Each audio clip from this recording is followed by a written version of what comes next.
अस्सलाम वालेकुम student, hope कि आप सब खैरियत से होंगे। आज हम स्टार्ट करने जा रहे हैं चैप्टर नंबर 2 वेक्टर्स की एक्सरसाइज के शॉर्ट क्वेश्चन जिन्हें हम डिटेल से डिस्कस करेंगे।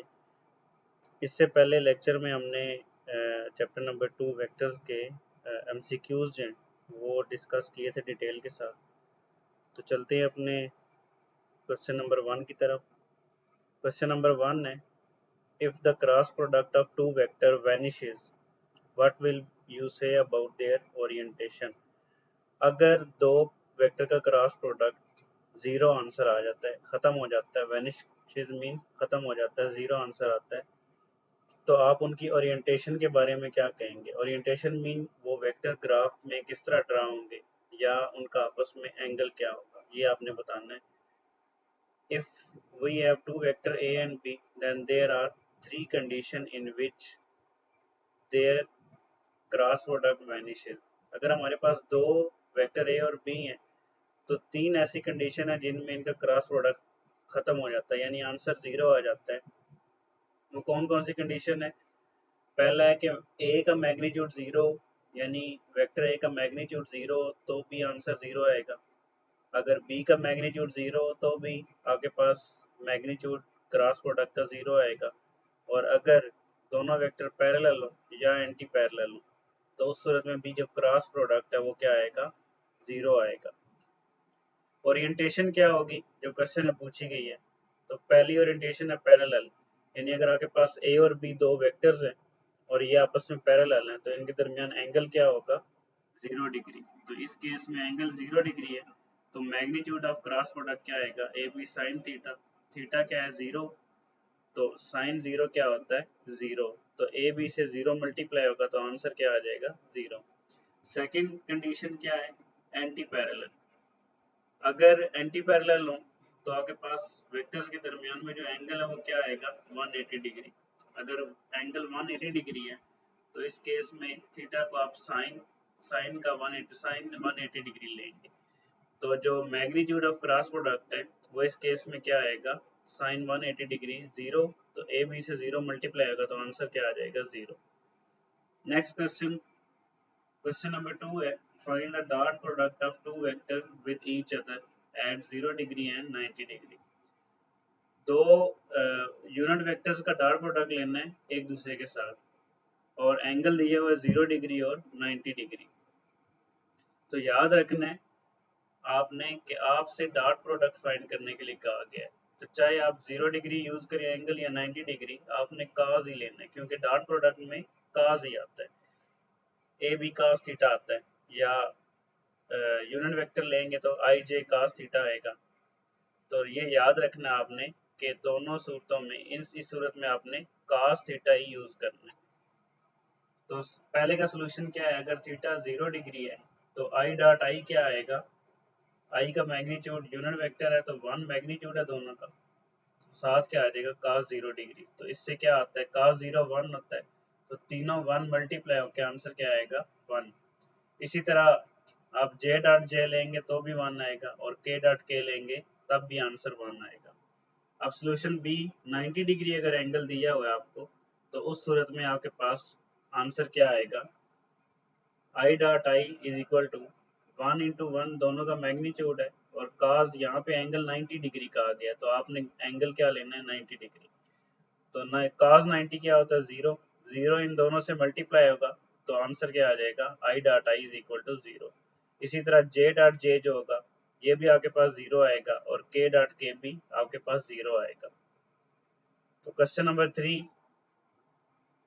Show that the scalar product obeys the commutative property. अब आपने ये बताना है कि जो स्केलर प्रोडक्ट है ये कम्यूटेटिव प्रॉपर्टी को फॉलो करता है। इसको सॉल्व करने के लिए ये याद रखना है, ये जो स्केलर प्रोडक्ट का लॉन्ग क्वेश्चन है उसमें ये पहला पार्ट है आपके पास कम्यूटेटिव प्रॉपर्टी जो है ये कैरेक्टरिस्टिक ऑफ स्केलर प्रोडक्ट है। तो इसके लिए आपने क्या करना है? दो वेक्टर कंसीडर करने हैं जिनके दरमियान एंगल थीटा हो।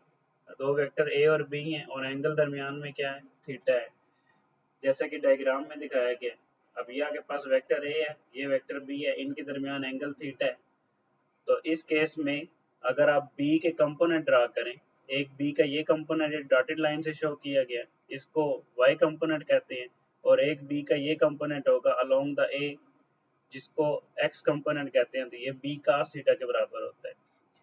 तो फिगर से हमारे पास क्या आ जाएगा, A dot B is equal to, ये डॉट प्रोडक्ट का फार्मूला किस तरह बनता है, magnitude of first vector multiply by magnitude of component of second vector along the first vector, यानी magnitude of A multiply by magnitude of component of B along A. तो यहाँ पे क्या आ जाएगा, मैग्नीट्यूड ऑफ वेक्टर ए और component of B along ए को आप प्रोजेक्शन ऑफ बी ऑन ए भी कह सकते हैं। तो यहाँ पे क्या आ जाएगा, A into B cos theta, B cos theta क्या है, projection of B on A. इन दोनों को कंबाइन करके लिखेंगे, ब्रैकेट खत्म हो जाएगी, तो ए डॉट बी क्या आ जाएगा, ए बी कास थीटा। अब देखें जरा, अब अगर आप ए को रिजोल्व करें, यहाँ पे आपने बी को रिजोल्व किया था कंपोनेंट्स में, अब अगर ए को कंपोनेंट में रिजोल्व करें तो उसका जो एक्स कंपोनेंट है वो हमारे पास A cos theta along the B आ जाएगा, और जो उसका वाई कंपोनेंट है ए sin थीटा वो परपेंडिकुलर टू बी आ जाएगा। तो इस केस में क्या होगा, इस केस में आप ए डॉट बी को किस तरह लिखोगे, magnitude of B multiply by magnitude of component of A along the B. तो इस सूरत में फर्स्ट वेक्टर क्या था, बी था, और ए को आपने रिजोल्व किया है कंपोनेंट में, तो सेकंड वेक्टर का component along the first vector क्या आएगा, component of A along B. A dot B क्या है, मैग्नीट्यूड ऑफ बी, साथ में क्या आएगा, projection of A on B. अब इसको अगर आप projection of A on B लिखना चाहे तो क्या होगा, ए cos थीटा, क्योंकि ए cos थीटा बी के अलोंग ए का वो कंपोनेंट है, लिहाजा इसको projection of A along B कहेंगे। तो ब्रैकेट खत्म करेंगे तो बी ए cos थीटा आ जाएगा। अब बी ए cos थीटा में बी फर्स्ट वेक्टर है और ए सेकंड वेक्टर है, तो इसको अगर डॉट प्रोडक्ट में लिखेंगे तो क्या लिखेंगे, बी डॉट ए। तो आगे पास आंसर क्या आ जाएगा, A dot B is equal to B dot A. तो इससे ये साबित होता है कि ए डॉट बी जो है ये बी डॉट ए के बराबर है और ये कम्यूटेटिव प्रॉपर्टी को शो कर रहा है। तो डॉट प्रोडक्ट जो है वो कम्यूटेटिव प्रॉपर्टी को ओबे करता है। तो यही आपसे क्वेश्चन में पूछा गया था। क्वेश्चन नंबर 4 है, solve by using the properties of dot product and cross product. आपको दो क्वेश्चन दिए गए हैं, पहला है आई डॉट जे क्रॉस के, इसको आपने डॉट और क्रॉस प्रोडक्ट की प्रॉपर्टीज यूज करके सोल्व करना है, और सेकंड है जे डॉट जे क्रॉस के, इसको भी आपने डॉट और क्रॉस प्रोडक्ट की प्रॉपर्टीज यूज करके सोल्व करना है। अब रूल्स क्या है याद रखना है अपने, रूल्स ये है कि अगर आई क्रॉस जे लें तो आपके पास के आता है, जे क्रॉस के लें तो थर्ड वेक्टर आएगा यानी आई आएगा, और के क्रॉस आई से आपके पास जे आएगा। सेकंड रूल जो डॉट प्रोडक्ट के है वो क्या है, आई डॉट जे अगर लेंगे तो आंसर 0 आएगा, क्योंकि दोनों क्या है, परपेंडिकुलर हैं, तो cos 90 डिग्री क्या आता है, 0। डॉट प्रोडक्ट में cos लेते हैं आप एंगल का, तो जे डॉट के भी 0 और के डॉट आई भी 0 आएगा। अब इन रूल को यूज करके आपने इसको सोल्व करना है आइडेंटिटी को। तो सोल्यूशन क्या होगा फर्स्ट का, आई डॉट जे क्रॉस के, अब जे क्रॉस के हमारे पास क्या आता है, ये है जे क्रॉस के, इसका आंसर आई आता है, तो यहाँ पे आई पुट कर दो इस ब्रैकेट की जगह पे, तो पीछे क्या रह जाएगा, आई डॉट आई। अब आई डॉट आई जो है क्या किसके बराबर है हमारे पास, 1 के, क्योंकि आई डॉट आई जो है वो पैरेलल वेक्टर है और पैरेलल वेक्टर का एंगल 0 होता है, जब cos का 0 लेंगे तो आंसर 1 आएगा, तो यहाँ पे आंसर क्या आ जाएगा, 1। इसी तरह second solution J dot J cross के, अब अगेन से जे क्रॉस के है तो इसका आंसर आई आएगा। अब जे डॉट आई जो है, यहाँ पर देखें आई डॉट जे 0 आ रहा है, अब चूंकि डॉट प्रोडक्ट कम्यूटेटिव है तो आई डॉट जे और जे डॉट आई दोनों इक्वल होंगे, तो दोनों का आंसर क्या आएगा, 0, तो यहाँ पे आंसर 0 आ जाएगा। क्वेश्चन नंबर 5 है, if both the dot product and cross product of two vectors are 0, what would you conclude about the individual vector। अगर दोनों डॉट और क्रॉस प्रोडक्ट किसी भी दो वेक्टर के 0 हो जाए तो आप इंडिविजुअल वेक्टर के बारे में क्या कहेंगे, यानी ए और बी दोनों के बारे में आप क्या राय देंगे। तो इसकी हिंट्स आपने याद रखनी है कि डॉट और क्रॉस प्रोडक्ट जो है वो इन केसेस में 0 हो सकते हैं। डॉट प्रोडक्ट कब 0 होगा, अगर दोनों वेक्टर जो होंगे वो परपेंडिकुलर होंगे, तो एंगल 90 डिग्री बनेगा और cos 90 0 होता है। अगर परपेंडिकुलर हो तो एंगल 90 डिग्री, तो cos 90 क्या होता है, 0। तो ये जो डॉट प्रोडक्ट है ये 0 आ जाएगा। दूसरी कंडीशन क्या है कि मैग्नीट्यूड दोनों में से किसी एक का भी मैग्नीट्यूड जीरो हो, अगर ए जीरो है तब भी ये सारा जीरो होगा, अगर बी जीरो है तब भी ये सारा मल्टीप्लाई होकर जीरो हो जाएगा। और थर्ड कंडीशन है कि magnitude of both vectors is zero, अगर दोनों ए और बी का मैग्नीट्यूड जीरो हो जाए तब भी ये पूरी टर्म क्या हो जाएगी, जीरो। अब जो क्रॉस प्रोडक्ट है वो कब जीरो होता है, अगर दोनों वेक्टर पैरेलल हो या एंटी पैरेलल हो, यानी अगर थीटा 0 डिग्री हो या 180 डिग्री, तो दोनों केसेस में क्रॉस प्रोडक्ट का मैग्नीट्यूड क्या आएगा, जीरो। और दूसरी कंडीशन के दोनों में से कोई भी एक वेक्टर जीरो, यानी ए जीरो हो या बी जीरो हो, तो पूरी टर्म जीरो हो जाएगी, या दोनों वेक्टर का मैग्नीट्यूड क्या हो, जीरो, तो उस सूरत में भी ए भी जीरो है और बी भी, तो ये पूरी टर्म क्या हो जाएगी, जीरो। अब ये आपके पास तीन तीन कंडीशन है, लेकिन ये देखें याद रखना है आपने कि जब परपेंडिकुलर होंगे ए और बी तो डॉट जीरो होगा लेकिन क्रॉस प्रोडक्ट जीरो नहीं होगा, और जब पैरेलल या एंटी पैरेलल होंगे तो डॉट प्रोडक्ट जीरो नहीं होगा और क्रॉस प्रोडक्ट जीरो होगा। तो इसलिए ये कंडीशन तो आप अप्लाई नहीं कर सकते, क्योंकि क्वेश्चन में हमें कहा गया कि डॉट प्रोडक्ट और cross product at a time zero है, तो उसके लिए आपने ऐसी कंडीशन फाइंड करनी है जिसमें ये दोनों जीरो हों। तो दोनों जीरो किस कंडीशन में है, ये जो नीचे आपके पास दो कंडीशन दी हुई हैं, या तो दोनों में से किसी एक का मैग्नीट्यूड जीरो या फिर दोनों का मैग्नीट्यूड जीरो। तो इसका आंसर किस तरह लिखेंगे, we have to find the condition in which both dot and cross product are zero। आपने ऐसी कंडीशन फाइंड करनी जिसमें डॉट और क्रॉस प्रोडक्ट दोनों at a time zero. If we take parallel और एंटी पैरेलल वेक्टर, अगर हम parallel या एंटी पैरेलल वेक्टर लें तो क्रॉस प्रोडक्ट तो जीरो होगा लेकिन डॉट प्रोडक्ट जीरो नहीं होगा। अगर आप परपेंडिकुलर वेक्टर लेंगे तो डॉट प्रोडक्ट जीरो हो जाएगा लेकिन क्रॉस प्रोडक्ट जीरो नहीं होगा। तो सिर्फ हमारे पास जो कंडीशन है जिसमें दोनों जीरो हो सकते हैं वो कौन सी है, ए डॉट बी, या तो दोनों का में से किसी एक का मैग्नीट्यूड जीरो हो, तो ये अगर ए जीरो है तो फिर आपके पास आंसर जीरो आ जाएगा, और अगर बी जीरो है तब भी क्रॉस प्रोडक्ट का आंसर क्या आएगा, जीरो। और सेकंड कंडीशन क्या है कि दोनों का मैग्नीट्यूड जीरो, डॉट प्रोडक्ट में भी अगर ए और बी दोनों जीरो पुट करें तो टर्म जीरो हो जाएगी, और क्रॉस प्रोडक्ट में भी ए और बी का मैग्नीट्यूड अगर जीरो हो जाए तो पूरी टर्म क्या हो जाएगी, जीरो हो जाएगी। तो इन दोनों कंडीशन में ही सिर्फ आप कह सकते हैं कि डॉट और क्रॉस प्रोडक्ट दोनों क्या है, जीरो है। क्वेश्चन नंबर 6 है, what are rectangular component of vectors, how they can be found. Rectangular component vectors के क्या होते हैं और वो कैसे फाइंड किए जा सकते हैं। Rectangular components of vector, the component of vector which are perpendicular to each other are called rectangular component of vector. ऐसे कंपोनेंट जो एक दूसरे के परपेंडिकुलर हो उन्हें रेक्टेंगुलर कंपोनेंट कहते हैं।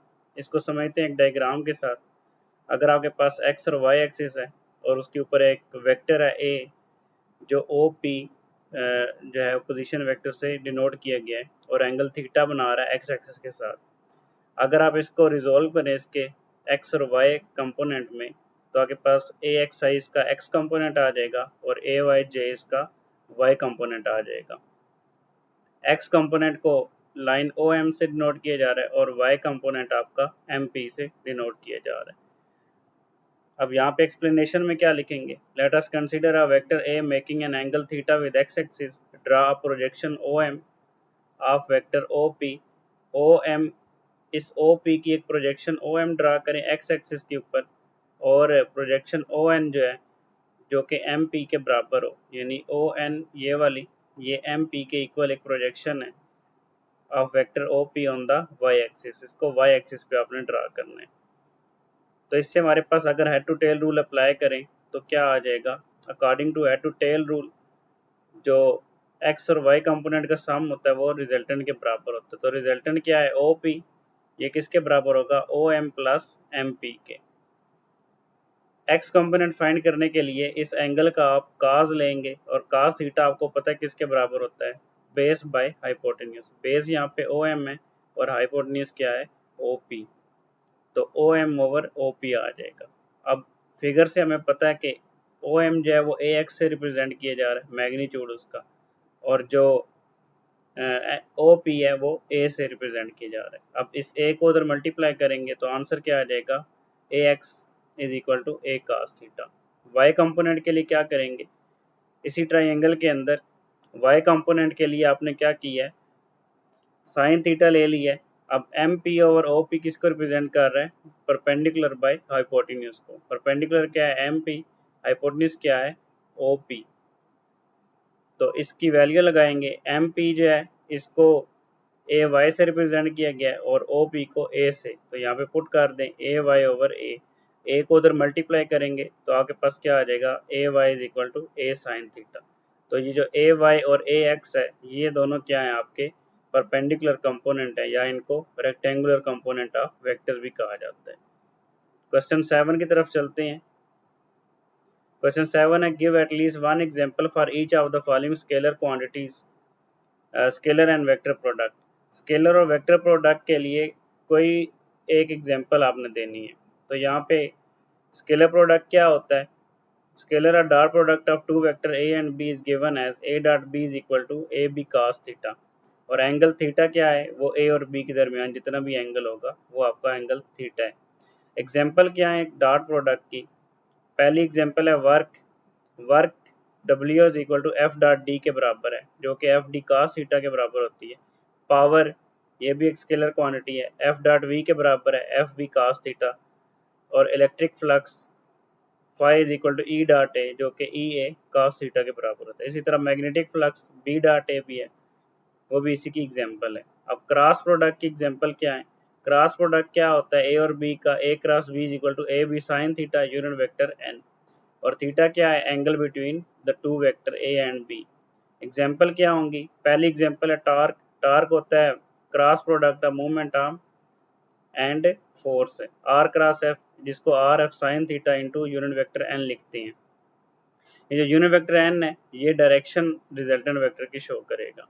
Angular momentum L is equal to R cross P, P जो है ये लीनियर मोमेंटम है यहाँ पे, तो R P sine theta unit vector N आ जाएगा। Magnetic force F is equal to Q into V cross P. Q यहाँ पे चार्ज है, ये मैग्नेटिक फोर्स है एफ, और वी वेलोसिटी ऑफ चार्ज या speed of velocity of charge, और क्रॉस प्रोडक्ट है मैग्नेटिक फील्ड के साथ। तो ये क्या बन जाएगा? Q V P sine theta unit vector N. तो इसके अंदर आपने क्वेश्चन नंबर 8 में क्या पूछा गया है? A dot B is equal to A X B X plus A Y B Y plus A Z B Z, इसको आपने प्रूव करना है। तो इसके लिए आपने याद रखना है कि अगर आपको ए और बी के दोनों रेक्टेंगुलर कंपोनेंट्स दिए हों, यानी ए एक्स आई ए वाई जे और ए जेड के, ये ए के कंपोनेंट है, और बी के बी एक्स आई प्लस बी वाई जे प्लस बी जेड के, ये बी के कंपोनेंट है।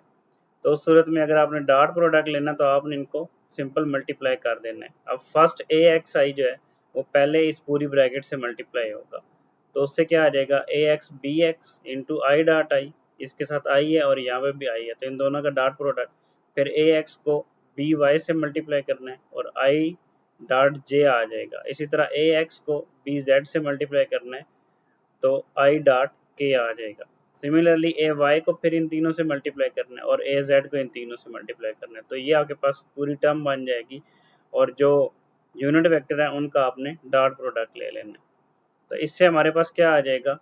ए X B X into one plus zero plus zero plus zero plus A Y B Y into one plus zero plus zero plus zero plus A Z B Z into one. अब ये one किसको represent कर रहा है? आई dot आई, J dot J और के dot के, इन तीनों की जगह पर वन आएगा क्योंकि ये पैरेलल यूनिट वेक्टर्स हैं।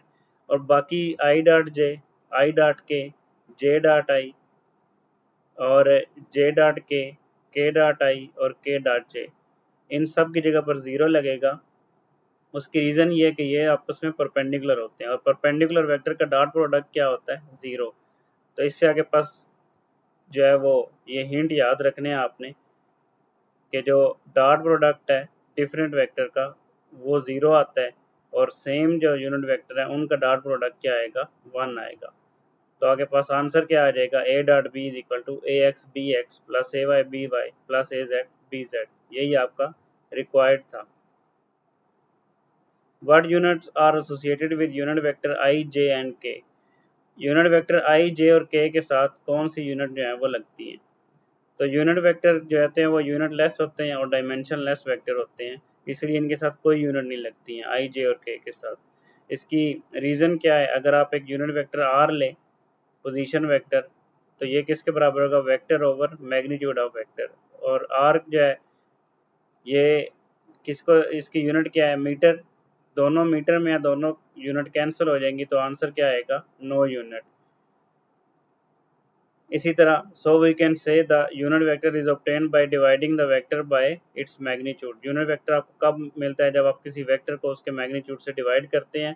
As both vector and its magnitude have the same unit then their ratio is not unit of unit vector. तो इसकी जो रेशियो होगी उसकी कोई यूनिट नहीं होगी यूनिट वेक्टर की। Therefore, I, J and K have no unit. They give only the direction of component of vector along x, y and z axis respectively. तो I, J और K जो है इनकी कोई यूनिट नहीं होती, ये सिर्फ डायरेक्शन को शो करने के लिए इस्तेमाल करते हैं। Thank you so much. ये तो चैप्टर नंबर 2 के शॉर्ट क्वेश्चन थे जिनको डिटेल में डिस्कस किए। अगर इसमें से कुछ समझ नहीं आती है तो कमेंट सेक्शन में ज़रूर पूछेगा। Thank you so much. अल्लाह हाफिज़।